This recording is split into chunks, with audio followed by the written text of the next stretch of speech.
आज हम पढ़ेंगे classification and nomenclature of organic compound. सबसे पहले बात करते हैं वाइटल फोर्स थ्योरी की। वाइटल फोर्स थ्योरी की तो वाइटल फोर्स थ्योरी क्या है? बर्जीलियस एक साइंटिस्ट थे। इन्होंने कहा कि भाई जो लिविंग ऑर्गेनिज्म होते हैं वाइटल, उनमें क्या होता है कि वाइटल फोर्स प्रेजेंट होता है which is responsible for synthesis of organic compound and these compound could not be synthesize in laboratory. उन्होंने कहा भाई कि जो ये लेबोरेटरी के अंदर है ऑर्गेनिक कंपाउंड नहीं बनाए जा सकते हैं। ऑर्गेनिक कंपाउंड केवल और केवल क्या है? लिविंग ऑर्गेनिज्म है, और लिविंग ऑर्गेनिज्म में ही उनका सिंथेसिस हो सकता है, वो बन सकते हैं, टूट सकते हैं वगैरह वगैरह। तो ये वाइटल फोर्स थ्योरी थी, और ये this theory was given in 1815 में। Okay, but later the theory was rejected when next German chemist Wohler said that organic compound can be made or can be prepared in laboratory also, and he prepared first in 1828 urea. After preparation of urea it was finally discarded vital force theory। क्या वो एक inorganic compound बनाना चाहते थे, और उस inorganic compound का नाम था NH4CNO, अमोनियम साइनेट बनाना चाहते थे। वो ये बनाना चाहते थे अमोनियम साइनेट, ये बनाना चाहते थे वो। इसको बनाने के लिए उन्होंने किया क्या? इसको बनाने के लिए उन्होंने सबसे पहले अमोनियम सल्फेट लिया NH4 प्लस KCNO पोटेशियम साइनेट लिया। तो इसको बनाने के लिए उन्होंने इसको हीट किया और ये बन भी गया। साथ में हमारे पास बन गया K2SO4, तो इसे 2 कर दीजिए। तो ये हमारे पास एक अमोनियम साइनेट और पोटेशियम सल्फेट एक और इनऑर्गेनिक साल्ट बन गया। लेकिन इन्होंने क्या किया, इस हीटिंग को जारी रखा और अमोनियम साइनेट को हीट जब किया तो इसमें रीअरेंजमेंट हुआ, और ये आपके पास क्या बना? NH2C double bond O NH2, and this compound is urea. This is first compound which is synthesized in laboratory. Laboratory के अंदर जिसका सबसे पहले सिंथेसिस हुआ, ये फर्स्ट कंपाउंड थे। जनरल स्टडी में भी ये पूछा जाता है कि पहला वो कौन से कंपाउंड है जिसे लेबोरेटरी के अंदर बनाया गया। वह ऑर्गेनिक कंपाउंड जो सबसे पहले लेबोरेटरी में बनाया गया उसका नाम है यूरिया। ओके, और ये क्या था? ऑर्गेनिक कंपाउंड था। ओके, लेटर इन 1845 एक और साइंटिस्ट थे कोल्बे ने जो यहाँ पर एसिटिक एसिड बनाया लेबोरेटरी के अंदर। ओके, 1856 में फिर बर्थलॉट आए और इन्होंने मीथेन बनाई। तो इन सारे प्रोडक्ट बनने के बाद ये फाइनल हो गया कि the vital force theory which was given by Berzelius is totally now rejected और डिस्कार्डेड। ओके, तो फाइनली ये कंपाउंड बनाया गया पहले, सबसे पहले। उसके बाद ये हो गया कि आगे भी ये बनाए गए सारे। उसके बाद फाइनली ये पता लगा कि भाई ऐसा नहीं है जैसे बर्जीलियस ने कहा था कि भाई केवल और केवल ऑर्गेनिक कंपाउंड लिविंग ऑर्गेनिज्म में ही मिल सकते हैं। ऐसा नहीं है, ऑर्गेनिक कंपाउंड को हम लेबोरेटरी के अंदर भी बना सकते हैं। Chemistry as a separate branch of chemistry. तो इस बारे में चर्चा करते हैं। सबसे पहले ऑर्गेनिक केमिस्ट्री एक सेपरेट ब्रांच कैसे हुई? पहले ऑर्गेनिक केमिस्ट्री है क्या? It is a branch of science in which we deal with carbon and carbon derivatives, है ना। तो सबसे पहले हम बात करते हैं यहाँ पर सेपरेट ब्रांच कैसे है ये ऑर्गेनिक केमिस्ट्री। सबसे पहले बात करते हैं कंपोजिशन की। तो कंपोजिशन में जो ऑर्गेनिक कंपाउंड होते हैं वो कुछ ही फ्यू एलिमेंट से मिलकर बने हैं। वो फ्यू एलिमेंट्स आपके पास कार्बन है, कार्बन के अलावा सल्फर है, नाइट्रोजन है, फास्फोरस है, और लगभग 8-10 एलिमेंट समझ लीजिए आप। तो इससे ज़्यादा नहीं है। इसके कंपैरिजन में अगर आप इनऑर्गेनिक केमिस्ट्री को लेंगे तो उसमें बहुत सारे एलिमेंट हैं, है ना। लेकिन ऑर्गेनिक केमिस्ट्री में क्या है, ये कार्बन और उसके डेरिवेटिव या थोड़ा बहुत जो भी नॉन मेटलिक एलिमेंट हैं, तो उनकी वजह से पूरी ब्रांच बनी और इतनी बड़ी बनी हुई कि आप इमेजिन नहीं कर सकते। बहुत बड़ी ब्रांच है ना। दूसरा जो पॉइंट है वो हमारे पास नंबर के मामले में number of constituent element in organic chemistry is very less compare to inorganic compound, but their actual number is many times more. क्या है कि जो ऑर्गेनिक कंपाउंड कार्बन है, इसकी एक प्रॉपर्टी है कैटिनेशन, और कैटिनेशन होने की वजह से, कैटिनेशन मतलब सेल्फ लिंकेज, अपने हिस्से लिंक करना। और इसके अलावा अगर हम बात करें सल्फर, फास्फोरस, नाइट्रोजन और भी जो नॉन मेटलिक एलिमेंट है, क्लोरीन, तो ये सारे इनकी वजह से क्या है, इनके जो नंबर्स होते हैं, इनके जो प्रोडक्ट होते हैं बहुत ज़्यादा अमाउंट में है। इनकी वजह से ऑर्गेनिक केमिस्ट्री एक बहुत बड़ी ब्रांच बन जाती है। लिंकेज क्या है कि कार्बन में जो हमने कहा कैटिनेशन प्रॉपर्टी है, तो सेल्फ लिंकेज होने की वजह से ऑर्गेनिक केमिस्ट्री एक बहुत बड़ी ब्रांच बन जाती है। फोर्थ पॉइंट है कॉम्प्लेक्स स्ट्रक्चर।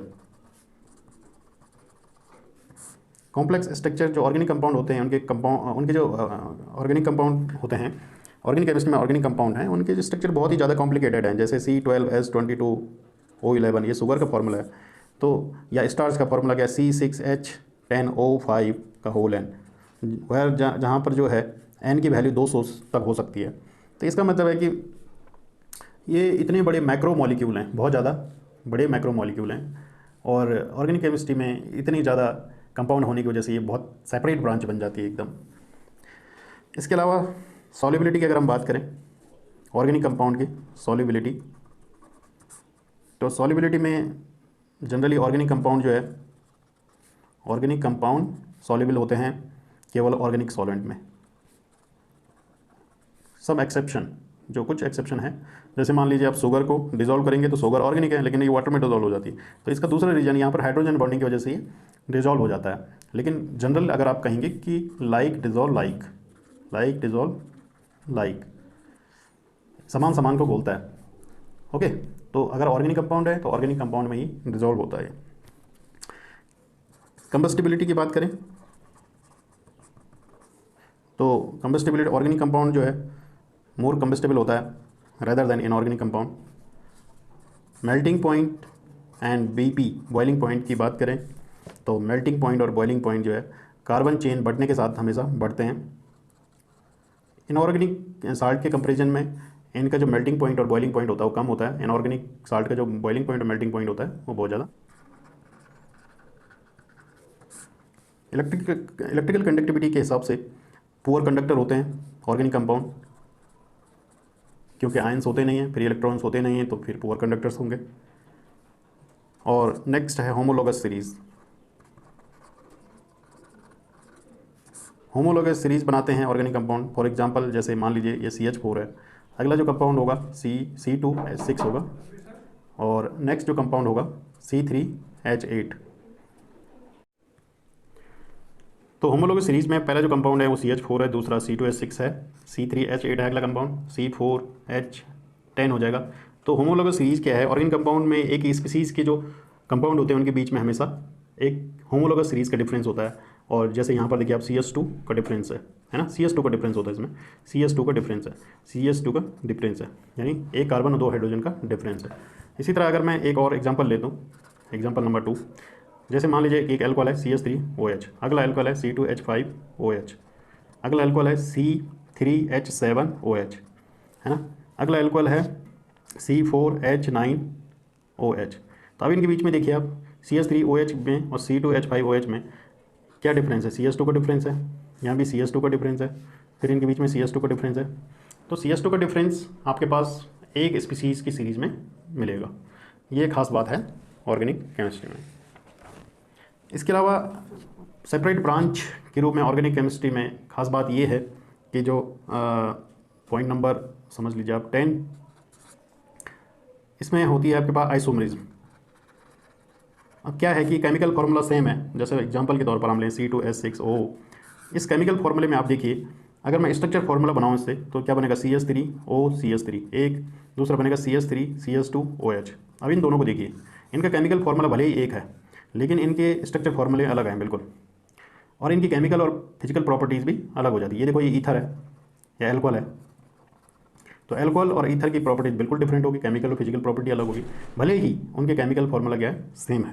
तो इसकी वजह से भी जो ऑर्गेनिक केमिस्ट्री है वो एक बहुत बड़ी ब्रांच बन जाती है। नेक्स्ट हमारे पास वो है सोर्सेज। सोर्स क्या है ऑर्गेनिक कंपाउंड का, ज़्यादातर लिविंग ऑर्गेनिज्म है। स्टेबिलिटी की बात करें तो ऑर्गेनिक कंपाउंड जो है इनऑर्गेनिक कंपाउंड के मुकाबले में लेस स्टेबल है। ओके, ज़्यादा कम, लेस स्टेबल है। तो इंडस्ट्रियल यूजेस में जैसे आप देख लीजिए फूड तो क्या है आपके पास, सारा फूड, शुगर हो गया, स्टार्च हो गया, मिल्क, फैट, प्रोटीन, विटामिन, सारे क्या हैं, ऑर्गेनिक है ना। मिल्क हो गया, स्टार्च हो गया, कार्बोहाइड्रेट हो गया, ये सारे क्या हैं, ऑर्गेनिक है, इंडस्ट्री में यूज होने वाले हैं। दूसरा आपके पास है मेडिसिन। मेडिसिन की तो पूरी इंडस्ट्री है, आपको तो पता है, और इंडिया में बहुत ज़्यादा मैन्युफैक्चर होती है मेडिसिन। इसमें मेडिसिन में जैसे एंटीबायोटिक है, तो एंटीबायोटिक मेडिसिन में जैसे पेंसिलिन है ना, क्रोमोमाइसिटीन है, क्रोमोमाइसिटीन है, ये सारे क्या हैं आपके पास, ऑर्गेनिक हैं, ऑर्गेनिक कंपाउंड है जो इंडस्ट्री में बनाए जाते हैं। दूसरी टाइप की जो मेडिसिन है वो है आपके पास एनेस्थेटिक मेडिसिन, यानी जो सुन करने वाले हैं, जैसे ईथर हो गया, है ना, क्लोरोफॉर्म हो गया। इसके अलावा सल्फर ड्रग्स हैं, सल्फर ड्रग्स में आपके पास जो मेडिसिन आती है वो आती है सल्फाडाइजीन।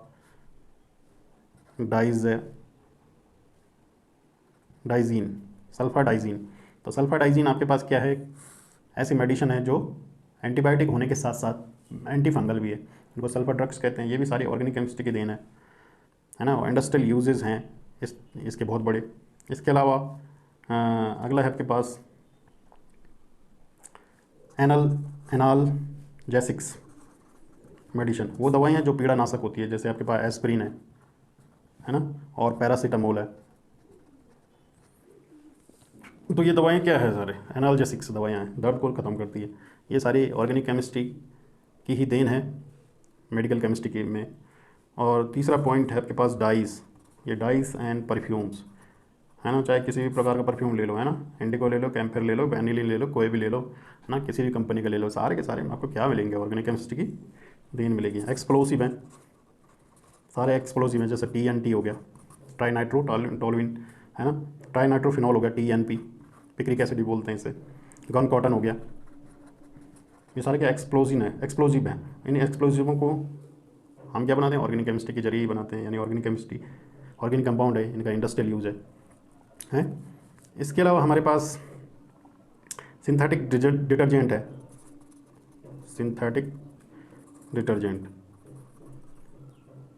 जैसे मान लीजिए टाइड हो गया, है ना, सर्फ एक्सेल हो गया, ये सारे क्या हैं, सिंथेटिक डिटर्जेंट है। आम साबुन के मुकाबले आजकल सब कुछ बदल गया है, तो ये सारे क्या है, ऑर्गेनिक कंपाउंड है भाई, इनका इंडस्ट्री में यूज़ है, इंडस्ट्रियल यूजेस हैं ऑर्गेनिक कंपाउंड के। सिंथेटिक फाइबर हो गया, कॉस्मेटिक्स हो गया, है ना, नेल पॉलिश, ये सारे क्या हैं आपके पास, शेविंग क्रीम, परफ्यूम्स, ये सारे क्या हैं, कॉस्मेटिक हैं। प्लास्टिक हो गया, ये ऑर्गेनिक केमिस्ट्री की देना है, इनका बड़ा यूज है इंडस्ट्री में। क्या यूज है, जैसे पॉली क्या है, PVC है, तो PVC कितनी बड़ा यूज़ है बताओ, आजकल बिना PVC के क्या काम हो रहा है, घरों में PVC, है ना, बर्तन PVC, कुर्सी PVC, हर तरह तो PVC का बना है, वायर में PVC लगाया जाता है। इसके अलावा पेट्रोलियम प्रोडक्ट हैं, ये सारे इंडस्ट्रियल यूज़ हैं इसके। तो ये कहाँ से आ रहे हैं, ऑर्गेनिक कंपाउंड है, ये सारे ऑर्गेनिक केमिस्ट्री की देन है सारी, है ना। तो ऑर्गेनिक केमिस्ट्री में जो भी कंपाउंड है उनका बहुत बड़ा इंडस्ट्रियल यूजेस है। तो ये तो हमने पढ़ लिया। अब नेक्स्ट लेक्चर में will discuss about the electrovalency of carbon.